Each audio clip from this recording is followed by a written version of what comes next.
In a small village called Okpulo, there lived a beautiful young girl named Adanne. She was kind, hardworking, and loved by everyone in the village.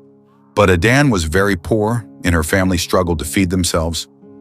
Adanne was in love with a village boy named Emeka. He was also poor, but he promised her that one day he would work hard and make enough money to marry her properly. Adanne believed him and waited patiently, dreaming of their future together. One day, a rich man named Chief Okpulo came to the village. He was a powerful businessman from the city, with plenty of money and influence. When he saw Adanne, he immediately wanted her for himself. But Adanne was not interested. She loved Emeka and didn't care about Chief Okpulo's wealth. Chief Okpulo was not used to being rejected. He became angry and decided to find a way to get Adanne. So he called Emeka secretly and offered him a huge amount of money. At first, Emeka refused, but when Chief Okpulo promised him a job in the city and a better life, Emeka's heart wavered. Greed took over, and Emeka agreed to betray Adanne. He went to her and lied, saying, "Adanne, Chief Okpulo is a good man. He will take care of you and your family. Marry him, and you will never suffer again." Adanne was shocked. "But Emeka, what about us? What about your promises?" she cried. Emeka looked away, ashamed. "This is for the best. You deserve a better life than what I can give you," he said, hiding the truth. Heartbroken and confused, Adanne felt she had no choice. Her family pressured her to accept Chief Okpulo's proposal because they needed the money. With tears in her eyes, she agreed to marry the rich man she did not love. On the wedding day, Adanne wore a beautiful dress, but her heart was heavy. Chief Okpulo smiled proudly, knowing he had gotten what he wanted. But as the ceremony went on, Adanne noticed something strange. Emeka was nowhere to be found.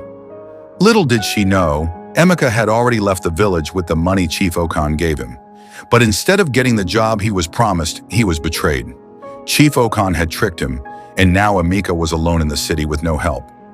As Adanne sat in Chief Okpulo's big house after the wedding, she wondered what would become of her life. Would she ever find happiness? And what had really happened to Emeka? Days turned into weeks, and Adanne lived in Chief Okpulo's big house like a bird in a golden cage. She had fine clothes, good food, and servants, but her heart was empty. Chief Okpulo was not a kind man. He was controlling and expected Adanne to obey him without question. One evening, as Adanne sat by the window staring at the moon, she overheard two servants whispering, "Did you hear what happened to that village boy, Emeka?" One servant said. Adanne's heart jumped. She leaned closer to listen. "Chief Okpulo tricked him," the other servant replied. "He gave him fake money and left him stranded in the city. Now Emeka is begging on the streets." Adanne's eyes filled with tears. She had thought Emeka betrayed her for greed, but now she realized he had been deceived too. Anger burned inside her. Chief Okpulo had played them both. That night, Adanne made a plan. She would escape and find Emeka. She didn't know how, but she couldn't stay in this marriage any longer. The next morning, she pretended to be sick so Chief Okpulo would leave her alone. When the house was quiet, she packed a small bag with a little food, some money she had secretly saved, and a knife for protection. As she tiptoed toward the back gate, one of the servants, Mama Nkechi, saw her. Adanne's heart pounded. Would she raise the alarm? But Mama Nkechi only sighed and said, "Child, I knew this day would come. Go before he returns." She pressed a small wrapped cloth into Adanne's hand. "This will help you." Adanne hugged her tightly and slipped out into the night. The journey to the city was dangerous. Thieves roamed the roads, and wild animals lurked in the bushes. But Adanne was determined. She walked for days, hiding whenever she heard footsteps, eating only small portions of her food. Finally, she reached the bustling city. The noise and crowds overwhelmed her, but she had to find Emeka. She asked around, describing him to street vendors and beggars. "Ah, that young man from the village?" one old woman said. "He sleeps near the market, but be careful. He's not the same boy he used to be." Adanne's heart raced as she hurried to the market, and then she saw him. Emeka sat against a wall, his clothes torn, his face thin and tired. When he looked up and saw Adanne, his eyes widened in shock. "Adanne, is it really you?" he whispered as if seeing a ghost. Tears streamed down her face. "Emeka, What has he done to you?" Emeka looked down in shame. "I was a fool. I thought I was helping you, but Chief Okan lied to me. I lost everything." Adanne knelt beside him. "We were both tricked, but we can fix this together." Just then a shadow fell over them. A deep, familiar voice said, "Did you really think you could run from me?" Adanne turned slowly. Chief Okan stood there, his face dark with anger. Behind him were two strong-looking men. Adanne and Emeka exchanged a glance. They were trapped. Chief Okan's cruel laughter echoed through the marketplace as he grabbed Adanne's arm. "You foolish girl," he sneered. "Did you really think you could escape me? You belong to me now."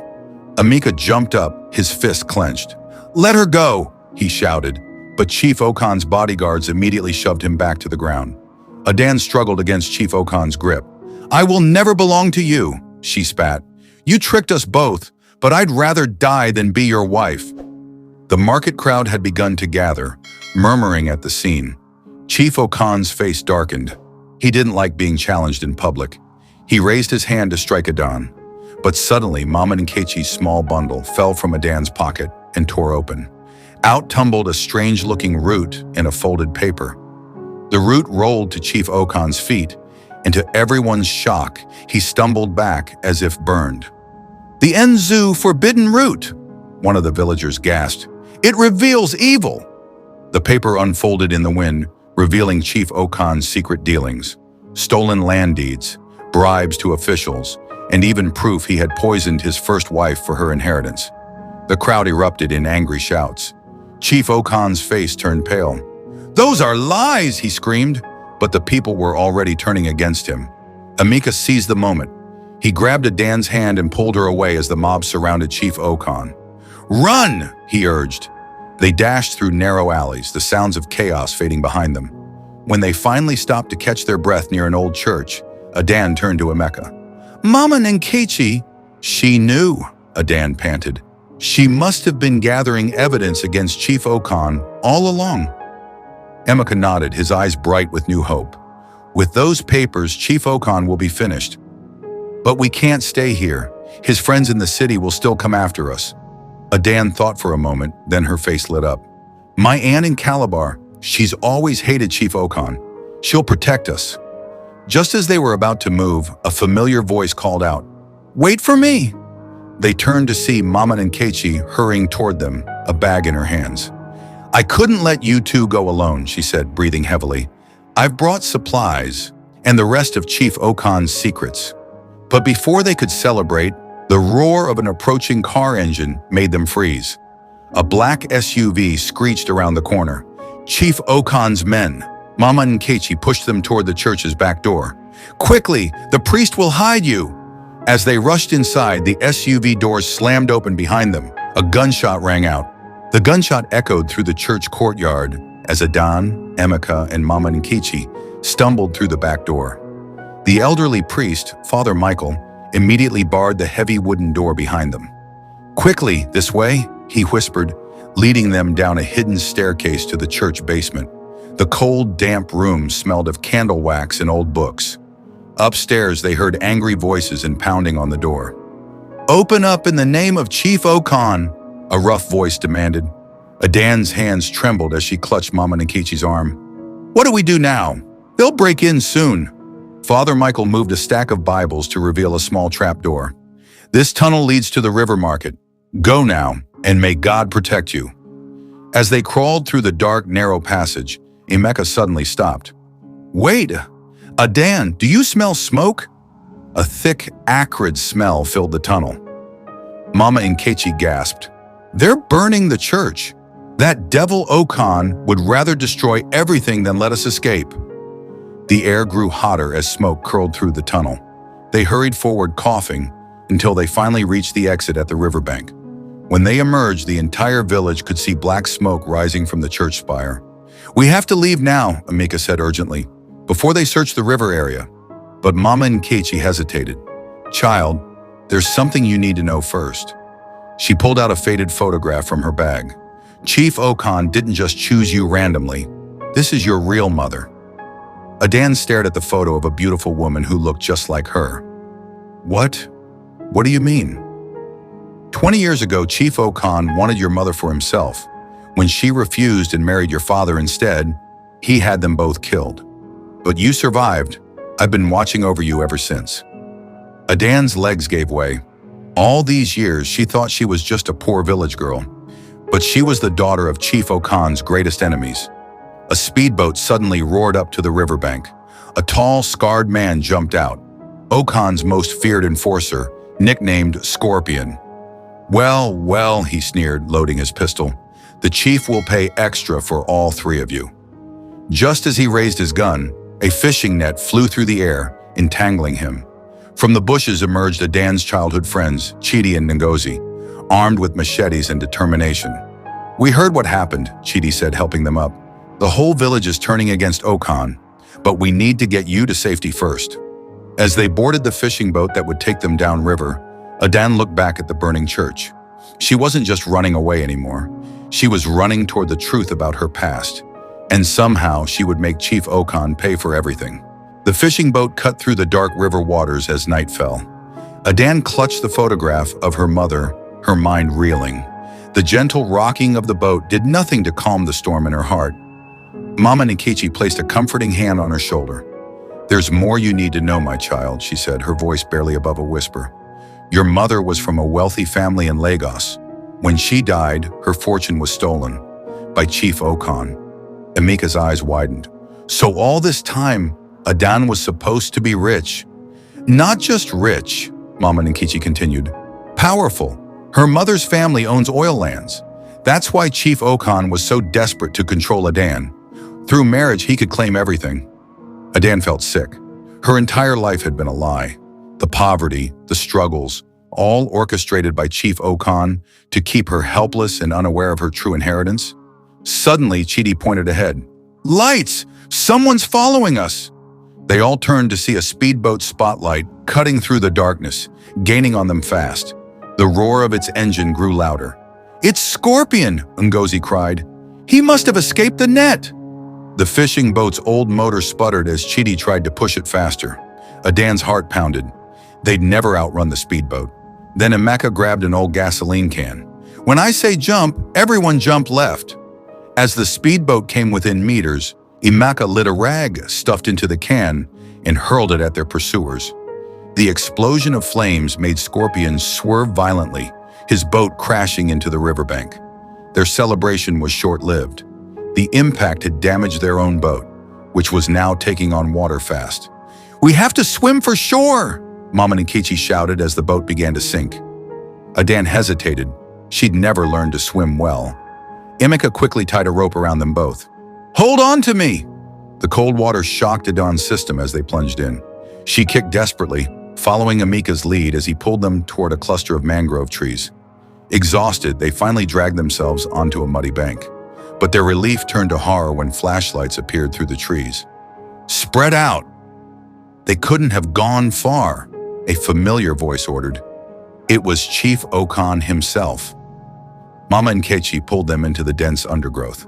That devil is leading the search party himself, she whispered. He must be desperate. Adanne noticed something strange. Chief Okan was limping, his expensive clothes torn. The villagers must have turned on him after the church burning. As the search party came closer, Adanne's foot slipped on the wet mud. A branch cracked loudly under her weight. Chief Okan's head snapped toward the sound. A cruel smile spread across his face as he raised his hunting rifle. Well, my runaway bride, he sneered, stepping closer. Time to end this.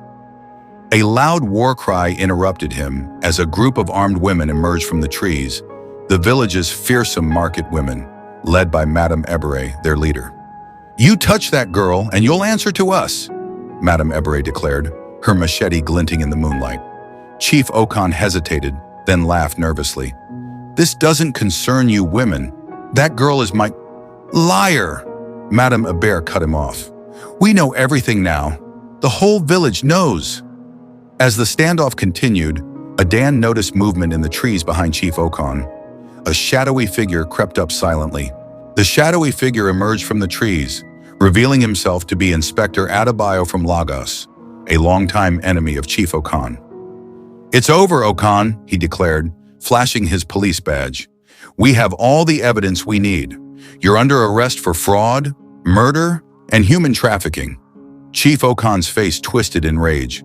"You can't prove anything," he spat, but his confidence wavered as more armed officers appeared from the bushes. Madame Hébert stepped forward, her voice booming. "We villagers will testify. We've all seen your evil deeds." The crowd murmured in agreement, their machetes and farming tools raised in solidarity. As the police handcuffed Chief Okan, Adanne finally felt the weight of her suffering begin to lift. But her journey wasn't over yet.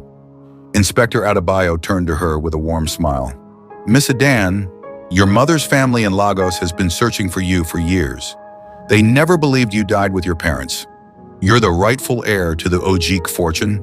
With Chief Okan finally behind bars, Adanne, Emeka, and Mama Nkechi traveled to Lagos. There, Adanne was reunited with her maternal grandparents, who wept with joy at seeing their lost granddaughter. Emeka, inspired by the entire ordeal, vowed to become a lawyer to fight injustice. Adanne, now embracing her inheritance, used her wealth to build schools and hospitals in Okpulo village, ensuring no other girl would suffer as she had. Moral lesson: greed and deception may bring temporary power, but truth and justice will always prevail. Love built on lies will crumble, while love built on honesty and sacrifice will endure. Never let material wealth blind you to what truly matters: integrity, family, and fighting for what is right. The end. If you love this video and I learned it a lot, please don't forget to subscribe to my YouTube channel. Also like and drop a comment.